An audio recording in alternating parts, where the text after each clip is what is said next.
इज्जत के साथ वहाँ पे कुछ भी हो सकता था। आप एक खातून थी, बिना डरे अब वहाँ चली गई।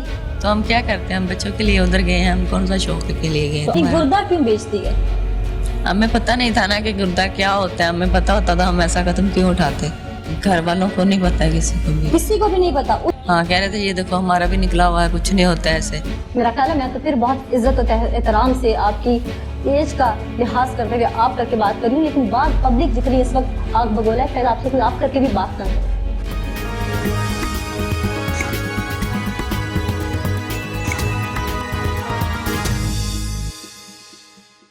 अस्सलामुअलैकुम नाज़रीन, पुकार के इस एक्सक्लूसिव एपिसोड के साथ मैं हूँ अनीला असलम। टीम पुकार ने हमेशा कोशिश की है कि हक और सच की आवाज बुलंद करें।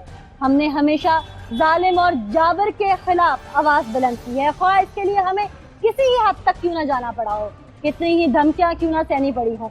अपनी जान को हथेली पे रख के हमने हमेशा वो दिखाया है जो इंसाफ पर मबनी है, और हमेशा उस चीज की नफी की है जिससे इंसानी हुकूक की खिलाफ वर्जी होती है। हमारे मुल्क में बहुत दफा अखबारात और सोशल मीडिया, टेलीविजन की जीनत बने इश्यूज जहां इंसानों को फरोख्त किया जाता है, लेकिन पहली बार एक ऐसा गिरोह भी FIA की कार्रवाई में बेनकाब हुआ है जो इंसानों को ही नहीं बल्कि इंसानी अज़ा को फरोख्त करता है। ये कोई इंटरनेशनल लेवल के लोग नहीं बल्कि हमारे अपने जैसे ही पाकिस्तानी बहन भाई हैं। और सबसे ज्यादा हैरत अंगेज बात तो ये है कि ये लोग एक मोतबर पेशे से वाबस्ता हैं। कहने को मसीहाई करते हैं, मसीहा है। लोग अपने दुखों का दावा करने इनके पास जाते हैं, अपना इलाज करने के लिए इनके पास जाते हैं, इन्हें अपना मुआलिज समझते हैं, पर वो लोग नहीं जानते कि मुआलिज के नाम पर ये लोग दरिंदगी बेच रहे हैं। ऐसे ही एक गिरोह का इंकशाफ हुआ है जो कहने को तो सरकारी अस्पतालों के डॉक्टर्स हैं, लेकिन गुर्दा फरोशी में सरेआम काम कर रहे हैं। ये रैकेट कोई एक या दो लोगों पर नहीं बल्कि कई 100 लोगों पर मुश्तमिल है। नेशनल लेवल से हटके इंटरनेशनल लेवल पर भी ये लोग काम करते हैं। इस गिरोह में ख्वातीन के भी शामिल होने के इंकशाफात सामने आए हैं। ये लोग कैसे काम करते हैं, मुनज़्ज़िम गिरोह के पीछे सरगना कौन है और FIA ने कैसे इन्हें गिरफ्तार किया, आगे आपको प्रोग्राम में दिखाते हैं।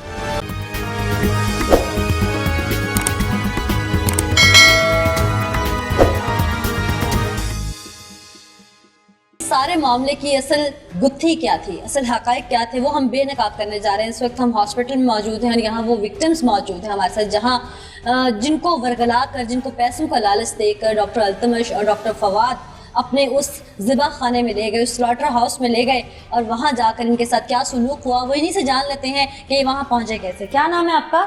मेरा नाम आमिर रज़ा। आमिर रज़ा। आमिर रज़ा, क्या उम्र है आपकी? मेरी उम्र 26-27 साल है। 26-27 साल। करते क्या हैं आप? मैं रिक्शा चलाता हूँ। तो आप वहाँ पहुँचे कैसे थे? मैं पहुंचा, एक आदमी था वो मिला था जिसने मुझे उधर पहुंचाया। कौन सा आदमी? वो एक आदमी था नहर पे बैठा हुआ था, उसने मुझे पूछा इधर परेशान क्यों हो। मैंने कहा यार तुम्हें परेशानी बताया, कौन सी मेरी परेशानी हल होती है। नाम क्या था उसका? उसका नाम जो सा शहबाज था। ये वो मुझे मिला, कहता यार ये देख मैंने गुर्दा दिया था, तो कोई पैसे तो उधार नहीं देता, तुम्हें गुर्दा दे दे, पैसे ले आके उनको दे दे, तुम्हारी मुश्किल भी हल हो जाए, किसी का उधार भी सर पर नहीं रहेगा। तो देख मैं भी चला फिरता हूँ, तू भी चलता फिरे रहेगा, ना कोई काम की परेशानी ना कोई टेंशन है, ठीक है, कोई परेशानी नहीं आती। तो तीन सुबह जाएगा, शाम को तू घर वापस आ जाएगा चल के अपने पैरों पर। अगले दिन दोबारा कहाँ मिला फिर वो आपको? अगले दिन उसी दिन मुझे मिला, साथ ले गया, उन्होंने मुझे टेस्ट करवाए 2। कहाँ लेके आया साथ? साथ मुझे ले गया जना हॉस्पिटल के जो अंदर सड़क मुड़ती है। अच्छा। और सड़क के आगे जो काट के बंद किया हुआ है ना, उसके सामने सड़क है, उधर लेबॉर्ट्री है, उधर लेबॉर्ट्री में टेस्ट करवाए उन्होंने। टेस्ट करवा के मेरे उनके पास ले गए, उन्होंने रात मुझे पता किस जगह पे मुझे रखा, किस जगह पे नहीं। पूरी रात घर नहीं गए? घर नहीं गया। अच्छा। सुबह सर क्यों, आप बेहोश हो गए थे टेस्टों के बाद? नहीं होश में था, लेकिन ये नहीं पता चलता था, इधर से निकालते थे उधर ले जाते थे, मोटरसाइकिल पे घुमाई फिर रात 12-1 बजे तक। उसके बाद सुबह 5 बजे उन्होंने लाकर मुझे फिर जना आए ने, शहबाज ने मुझे और ये जो लड़की है, ये लड़की को, इन दोनों को एक मोटरसाइकिल पे बिठाया और कलमे की कसम डाल दी कि आपको कलमे की कसम पे हमने आँख। आपके साथ आपके फैमिली मेंबर्स में से कोई नहीं था? हमारे पास साथ। अच्छा। हम अकेले थे। तो आपको नजर नहीं आ रहा था कि वहाँ से कहाँ जा रहे हैं? नहीं, हमें नजर नहीं थी आ रहा। उन्होंने हमारी आँख सर नीचे करवाए हुए थे। सर नीचे करवाए हुए थे? हाँ जी। पट्टी वगैरह तो नहीं बांधी थी? पट्टी वगैरह नहीं बांधी। अच्छा। तो आपने पूछा नहीं फिर ये क्या कर रहे हैं? ठीक है, उन्होंने कहा शाम को आपको इधर ही हम छोड़ के जाएंगे। अच्छा ठीक है। फिर ना तो पैसे मिले तो ना हमें। फिर वहाँ गए, आगे अंदर क्या हुआ? अंदर जाकर उन्होंने हमें आधा गिलास पानी का पिलाया। उसके बाद उधर बैठे रहे काफी देर तक। 12 बजे डॉक्टर आए हैं। अगर हम आपको डॉक्टर दिखाएं वो तो पहचान लेंगे आप? जी। ये थे? इसने बेहोश किया था। इसने बेहोश किया था? हाँ जी। सही होशो हवास में बता रहे हैं ना, गलत बयानी तो नहीं कर रहे? होशो हवास में है ना? हाँ जी, होशो-हवास में। ये डॉक्टर है जिसने ऑपरेशन किया था। ये लोग मौजूद थे वहाँ पे? हाँ मौजूद थे। कोई हॉस्पिटल था जहाँ लेके गए थे आप कोठी लोग? थी, हॉस्पिटल नहीं था, कोठी थी। अच्छा। उसी टाइम उन्होंने एजेंसी बना ली उधर ही। कितने डॉक्टर थे? 4 डॉक्टर थे। 4 डॉक्टर थे? हाँ जी। फीमेल डॉक्टर भी थी कोई? नहीं, नर्स वगैरह कोई नहीं थी। अच्छा। आदमी थे 4। अच्छा। फिर उन्होंने पहले आपका ऑपरेट किया? पहले मेरा ऑपरेट किया, उसके बाद उस लड़की का किया। नाज़रीन, ये तो एक पेशेंट है, किस तरह से वहाँ पर विक्टिम बना और किस तरह से इसने अपने जिस्म का हिस्सा बेचने पर आमादगी जाहिर की। अब एक खातून भी वहाँ मौजूद थी, किस तरह से वो वहाँ पहुंची, उनको क्या कह के बहलाया फुसलाया गया और फिर क्या रकम अदा की गई। ये नेटवर्क किस तरह से काम कर रहा है, ये हकाइक आज हम आपको दिखा रहे हैं। फीमेल से बात करते हैं, फिर आपको मजीद चीजें भी दिखाते हैं। अस्सलाम वालेकुम। वालेकुम। क्या नाम है आपका? नाहिद। कितनी उम्र है आपकी? 25 साल। 25 साल आपकी उम्र है। शादीशुदा हैं? जी। कितने बच्चे हैं? 3 बच्चे हैं। तो इतना बड़ा कदम क्यों उठाया? बच्चों की जिंदगी के लिए अपनी जरूरत नहीं थी? उन लोगों ने बोला था कुछ नहीं होता ऐसे। किन्होंने बोला था? एक औरत एक ऐसी आदमी। नौबत क्या आ पड़ी थी? क्यों बेचने चल पड़ी गुर्दा अपना? मेरा मियाँ बीमार था, मैंने इसलिए बेचा था। क्या बीमारी थी उन्हें? दिमाग का मरीज है वो। किस चीज का? थोड़ा सा ऊंचा बोलो। दिमाग का मरीज है वो। दिमाग का? हाँ। क्या मसला है उन्हें? मैं काम करती हूँ खुद, काम मेरे से काम नहीं होता था। कहते थे अगर मुश्किल हल करनी है तो ये कर ले। क्या कुछ काम भी नहीं करती होता। हैं? कोठी में काम करती हूँ। अच्छा। किस लिए किया आपने ये सब? अपनी मजबूरी के लिए किया था। क्या मजबूरी थी? यही घर की मजबूरी, खुद काम करती थी। क्या? कोई कमाने वाला नहीं है नहीं, हमारा। गुर्दा क्यों बेचती है? हमें पता नहीं था ना कि गुर्दा क्या होता है। हमें पता होता तो हम ऐसा कदम क्यों उठाते। ये लोग किस तरह से मिले आपको? क्या कह के लेके गए? कह रहे थे कुछ भी नहीं होता है। मिले कैसे? कहाँ मिले थे? उधर लाल पुल के ऊपर मिले थे। किसके घर में काम करती थी आप? किसी के घर में। उस घर में मिले थे ये लोग? बाहर मिले हैं। बाहर रिक्शे कैसे में। मिले? रिक्शे के ऊपर सवारी कर रही थी, उधर मिले थे। अच्छा। फिर उन लोगों ने कहा था कुछ नहीं होगा, आप लोग परेशान हो, आपका हल मसला हो जाएगा। कौन था वो बंदा? नाम बताया उसने अपना जो मिला था? नाम नहीं बताया उसने। जानती थी उसे? नहीं। फिर ऐसे किसी के कहने पे गुर्दा बेचने चल पड़ी? तो कहते थे कुछ भी नहीं होता अपने है। घर वालों का एतमाद में लिया था? घर वालों को नहीं पता है, किसी को भी। किसी को भी नहीं पता? उसी दिन जिस दिन उस बंदे ने आपको मिलकर सारी बात की, उसी दिन चल पड़ी आप? हाँ, औरत भी थी ना साथ, वो कह रही थी। अच्छा, औरत कौन थी? औरत भी उसके साथ थी, वो भी मुझे नहीं पता, उनके साथ ही थी। अच्छा। उधर बैठे बैठे दुआ आश्रम बन गया था उसके। अच्छा। फिर वो कहाँ लेके गए वहाँ से? घुमाते फिराते रहे हैं काफी रात तक। अच्छा। 1 बजे तक। अच्छा। फिर जाके उधर सलाह दिया किसी के घर में, पता नहीं किसके घर में सुलाया? पता नहीं किसी किधर घर था, कौन मुझे नहीं पता मालूम। अच्छा। लेकिन उधर मैं सोई नहीं हूँ, लेकिन मैं जागती रही हूँ, नींद नहीं मुझे आया। शौहर को नहीं पता? किसी को भी नहीं पता है। फिर उधर से हमें 4 बजे लेके आए हैं लाहौर वापस। तो फिर हम उधर आए हैं तो उन लोगों ने कहा उधर मोटरसाइकिल पे बैठा के लेके आए हैं। फिर आगे से गाड़ी मिल गई, नो फोन करके गाड़ी मंगवाया उन्होंने, हमें बीच बैठा के ले गए हैं। बस हमारी आंखें बंद कर। थी जिनके पास लेके गए? हम नहीं जानते हैं किसी, हम बस उन भी जानते थे जिनके साथ हम गए हैं। बस जो वो भी लेके उधर गए दवा थे, सलाम उन्हें जानती थी? बस वो उधर ही दवा सलाम हुई है, पहले भी हम नहीं जानते हैं किसी को भी। तो कैसे यकीन था कि ये लोग सच कह रहे हैं, डॉक्टर्स हैं? वो ऐसे कह रहे थे हमारा भी गुर्दा निकला हुआ है, ये देखो। देखा था आपने? हाँ, कह रहे थे ये देखो हमारा भी निकला हुआ है, कुछ नहीं होता ऐसे। हमें क्या पता था गुर्दा होता है कितने क्या। पैसों की डील हुई थी? 1,30,000 की। 1,30,000 की? हाँ। मिल गए पैसे? 1 पैसा भी नहीं मिला है। अभी तो ऑपरेशन के दरमियान रेट हो। क्या कहा अभी? मतलब ऑपरेशन तो कर रहे थे, गुर्दा तो निकाल रहे थे, पैसे क्यों नहीं दिए आप लोगों को? वो कह रहे जब इधर से छुट्टी देंगे ना तब आपको देंगे पैसे। अच्छा। जी बस। तो आपने बात नहीं की कि गुर्दा जो है वो निकाल रहे हैं तो पहले पैसे दें आप? वो कह रहे थे जब इधर से आदमियों को भेजते हैं ना तब देते हैं। आपकी इज्जत के साथ वहाँ पे कुछ भी हो सकता था। आप एक खातून थी, बिना डरे अब वहाँ चली गई। तो हम क्या करते हैं, हम बच्चों के लिए उधर गए हैं, हम कौन सा शौक के लिए गए तो थे। अभी तो आपको कुछ नहीं मिला, गुर्दा भी अब गंवा बैठी है अपना। तो हमारे बच्चों साथ के लिए धोखा हुआ है ना। जिंदगी आपकी वैसे ही आपकी स्ट्रेक पे लग चुकी है। तो हमारे साथ धोखा हो गया ना। अब हमें कौन क्या पता था ये लोग हमारे साथ ऐसा करेंगे। तो क्या गुर्दे के बदले पैसे मिल जाते तो आप खुश थी? मजबूरी के लिए क्या करें, गुर्बत के लोग मारे हुए, और क्या कर सकते हैं। हौसला रखें, हौसला रखें। बच्चों की उम्रें कितनी है आपकी? एक 5 साल की है, एक 4 साल की है, एक 1 साल की है। ऐसी कौन सी नौबत आ गई थी, शोहर को ऐसी कौन सी बीमारी लाक हो गई थी कि आप गुर्दा बेचने चली गई और शोहर को वो एतमाद भी में कमाता नहीं है, वो भी नहीं कमाता है। मैं खुद काम करती हूँ, मजबूरी थी मुझे, मैं क्या करती। पैसों में गुजारा घर में कर काम नहीं होता है मेरे से। घर में काम करती थी, नहीं होता तो कोई मैंने सिलाई सोचा था कढ़ाई सीख लेती, कोई मेहनत सीख लेती। कैसे सीख लेती। मेरे बच्चे भी मेरे पास नहीं थे, मियाँ भी कोई पास नहीं है, कैसे मियाँ कर किधर है लेती। आपका? अभी तो आप कह रही थी मियाँ बीमार है, उसके लिए गई थी। हाँ वो बीमार है ना, वो घर से भाग जाता है। तो फिर उसके लिए क्यों बेचने चल पड़ी है गुर्दा, जब वो भाग जाता है घर से? उसके लिए नहीं बेचने गई थी, अपने लिए बेचने गई थी कि अपने घर लेके बैठ जाऊंगी कहीं। 1,30,000 में कौन सा घर आता है? हमारे गांव में मिल जाता है उधर घर। कौन सा गांव है आपका? पनवा। जिन डॉक्टर्स ने आपको वहाँ पे बुलाया, ऑपरेट किया, आपको बेहोश किया, उनकी तस्वीरें अगर आपको दिखाएं तो आप पहचान लेंगी। जी। मैं दिखाऊं तस्वीरें आपको? इसको पहचानते हैं? ये वाला डॉक्टर है, ये भी ये कौन है? डॉक्टर है ये। इसने क्या किया था वहाँ पे? बेहोश किया था हम लोग। बेहोश किया था। अच्छा, इसको पहचानते हैं? हाँ, इसने हमारा ऑपरेशन किया है। इसने ऑपरेट किया था आपका? जी। सही, पूरे यकीन से कह रही है ना, यही थे, किसी गलत बंदे को ऐसे नहीं फंसा देना। यही था, इसी ने हमारा ऑपरेशन किया। अब चाहती क्या हैं आप? हम यही चाहते थे कि हमारा घर बन जाए, हम एक साथ बैठ सके, सब बच्चे और मियाँ के साथ इज्जत के साथ घर बैठ सके। घर चाहती हैं बनाना अभी भी? जी। नाज़रीन, ये वो 2 विक्टिम्स हैं जिनकी अपनी दर्द भरी कहानी ये अपनी जुबानी सुना चुके हैं। इनके साथ वहां पर क्या कयामत ढाई गई, क्या कुछ हुआ, वो अपने टूटे फूटे अल्फाजों से खुद ही बयान कर रहे हैं। सवाल ये उठता है कि हमारे मुल्क में गुर्बत, अफलास, बेचारगी इतनी ज्यादा है कि ये लोग शायद नाख्वानदगी के बायस नहीं जानते थे कि इंसान का अपना अज़ू, इंसानी अज़ा बेचने के बायस इनकी ज़िंदगी कितनी ख़तरे में पड़ सकती है।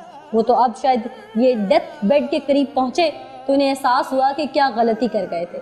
क्या बच्चों को पालना या हमारे मुल्क में गरीब होना इतना बड़ा जुर्म है कि ये लोग जो साहिब इक़्तिदार हैं, साहिब इख्तियार हैं, वो इसका फ़ायदा उठाते हैं? ये है हमारे मसीहा, ये वो रैकेट्स हैं जो कि इंसान को जिंदगी के नाम पर मौत बेच रहे हैं।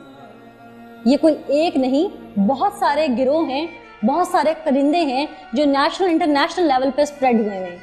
अब कार्रवाइयाँ शुरू हुई हैं, लेकिन देखना यह है कि कार्रवाई के बाद ये कैफिर किरदार तक कैसे पहुँचते हैं।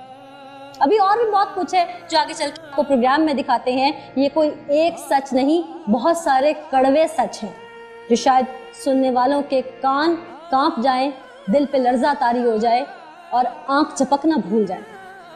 ऐसे हकाइक आज आपको टीम पुकार दिखाएगी।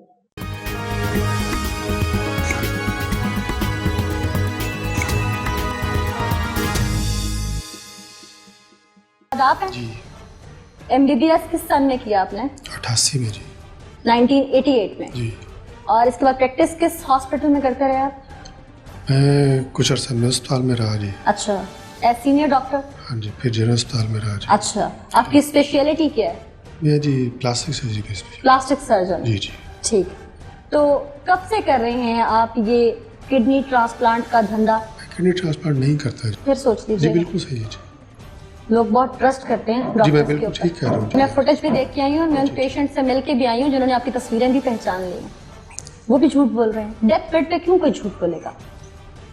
देखिए जी, मैंने बताया ना कि मैं वहाँ पे उनको जो मरीज खोला हुआ था उसको बंद किया, उसकी फुटेज। डेथ बेड पे क्यों कोई झूठ बोलेगा? सवाल तो मेरा ये है ना। मैं तो नहीं जानता नहीं ये बात। आप तो बिल्कुल ठीक खड़े हैं अपने 2 कदमों पे। इस वक्त जिंदगी है तो उनकी स्टेक पे लगी है। उनसे पूछिए जी। मैं पूछ के आ रही हूँ, आपको पहचान भी लिया उन्होंने।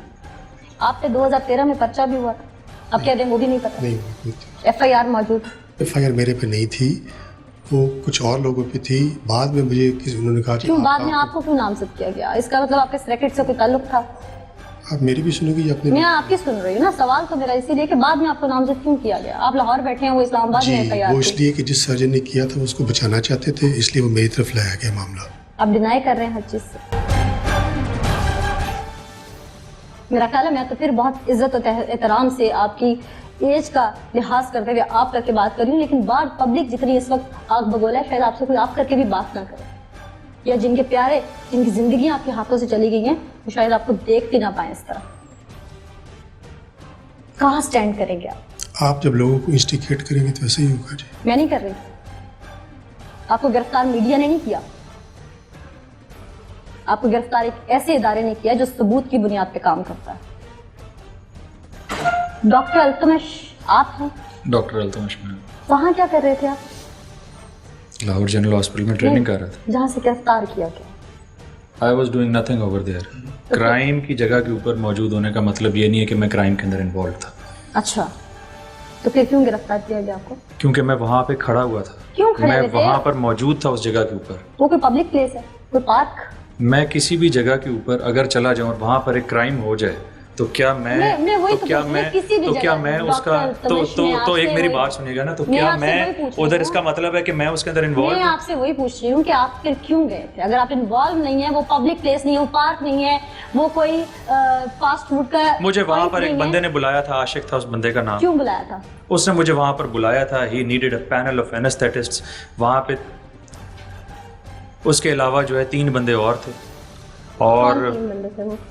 उनके मुझे सिर्फ हुलिये पता है। एक कंसल्टेंट यूरोलॉजिस्ट था, उसने अपने आप को इंट्रोड्यूस किया। एक पेशावर से एक बंदा था, ही वाज अ नेफ्रोलॉजिस्ट। और एक साथ एक और बंदा था जिसको मुझे नहीं पता। आई थिंक प्रॉब्ली मेरा अपना गेस वर्क ये है, गेस वर्क मेरा ये है कि वो नादरा का आदमी, मेरा अपना गेस वर्क है। अच्छा, कोई नाम वाम नहीं पता आपको? नहीं, उन्होंने नाम नहीं बताया। आशिक कौन है? मैं आशिक को कैटेगोरिकली जानता हूँ, ठीक है। कौन है वो? मैं वही बता रहा हूँ ना जी। मैं आशिक को, मेरी लिख लें बात और सुन लें और इसको रिपीट कर लें कि मैं आशिक को कैटेगोरिकली जानता हूँ। अगर कॉल रिकॉर्डिंग मतलब है कि आई नो दैट गाय कि हाँ वो बंदा है। कौन है, क्या करता है? देखिए डॉक्टर है? ये मेरे ख्याल से जो उसने पोज किया है वो ये है कि वो डॉक्टर नहीं है। आप वाईडीए के जनरल सेक्रेटरी? जी मैं बिल्कुल वाईडी का ठीक। जनरल सेक्रेटरी आप- था। मैं था। ठीक। मैं वाईडी का आपके जनरल सेक्रेटरी अपने आप को सामने कंसिडर नहीं तमाम करता क्योंकि अभी डॉक्टर्स मैं भी- मुल्जिम हूँ। अच्छा, आपके सामने तमाम डॉक्टर्स थे, आप तो डॉक्टर को देख के समझ आए वो कि वो डॉक्टर है, जी बिल्कुल। ठीक है? जी, तो आप बिल्कुल। फिर उसके कहने पे कैसे चले गए वहाँ? नहीं, मैं उसे कहने के ऊपर नहीं गया। आप मेरी बात सुने, मेरी उसके साथ पूरी डिस्कशन हुई है। वहां पर बैठ के हमने बकायदा चावल भी खाए, बिरयानी भी खाई। इसके अलावा वहां पर बैठकर मैंने चाय भी पी। मैंने आप वहां पे अच्छा categorically खासा, उसको जानते हैं, तो कब से जानते थे उसे? मेरे ख्याल से मेरा उसको जो है ना करीबन 6, 7, 8 महीने से तो उसको कहाँ मिले मैं थे? जानता हूँ। मैं अगर उससे मिला था, मुझे याद पड़ता है कि किसी दोस्त के रेफरेंस से मिला था। मुझे सच्ची बात है बिल्कुल क्लियर याद नहीं है कि वो बाद में बात गलत साबित हो जाए। आशिक कहाँ गया? वो तो मैंने बताया ना कि उसने यूं करके इशारा किया और वो निकल गया। आपने तो निकल मुझे आया। अलिफ से लेके ये तक तमाम कहानी सुनाई। नहीं, मैंने चुप करके सुनी। मैंने इसके अंदर दरमियान में अच्छा, काफी ठीक, चीजें नहीं। मैंने- अब मैं अगली लेकिन चीज आपने मुझे इंट्रो और कंक्लूजन तो सुना दिया ना। चलें, बीच हाँ। की 4 चीजें गायब भी हुई तो खैर है, ठीक है। इंट्रो और कंक्लूजन तो मैंने आपका पूरा सुन बिल्कुल। लिया। और मुझे जब इन्होंने सवाल पकड़ा ये तो उठता मुझे है ऊपर कि से जो नीचे लेकर आ रहे पेशेंट आपको पहचान रहे हैं कि एनेस्थीसिया हमें डॉक्टर अल्तमश ने दिया, उनको आपका नाम नहीं पता लेकिन आपका चेहरा पहचान रहे हैं। किसी डोनर को मैंने एनेस्थीसिया नहीं दिया। आप उन डोनर से प्लीज मैंने आपसे उनसे बार-बार मेरी पूछा मेरी कि आपसे वो मेरी आवाज आपसे नहीं मेरी करी। आपसे रिक्वेस्ट है कि आप उनसे पहले पूछें कि वो वहां पर आए कैसे।